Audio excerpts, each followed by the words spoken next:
India is set to introduce a significant overhaul in its immigration laws with the Immigration and Foreigners Bill 2025. This proposed legislation aims to replace multiple outdated laws, streamline processes, and introduce national security concerns as a key factor in immigration decisions.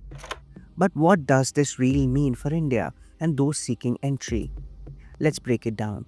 For the first time, the proposed bill explicitly states that threats to national security and sovereignty can be used as grounds to refuse entry or stay of foreign nationals.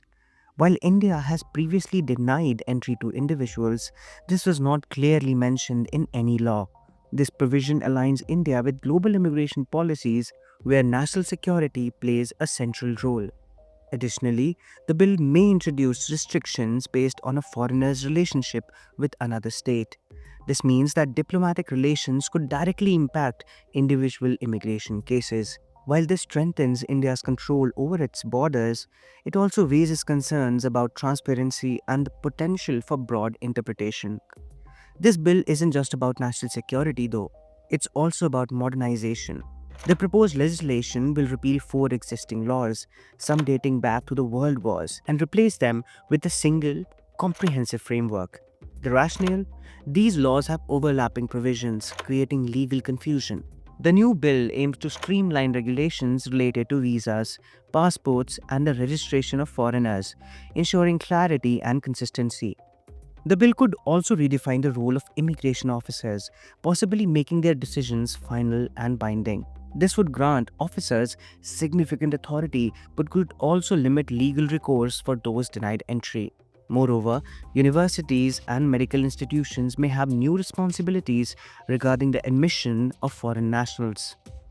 Another critical aspect, the burden of proof may now fall on individuals to prove that they are not foreign nationals, shifting the onus away from the authorities. Tougher penalties are also on the table.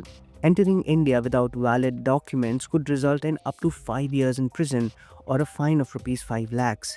Using forged passports may carry a punishment of 2 to 7 years in prison and a fine ranging from rupees 1 lakh to 7 lakh. Meanwhile, overstaying beyond a visa's validity could lead to imprisonment of up to 3 years and fines reaching rupees 3 lakhs.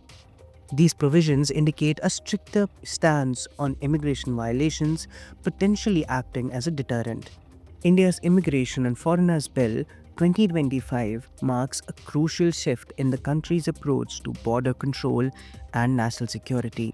While it streamlines outdated laws and introduces stronger enforcement, it also raises critical questions about legal oversight and individual rights. As the bill moves through Parliament, its final shape will determine how India balances security with openness. That's all for now. For more videos, please subscribe to The Hindu.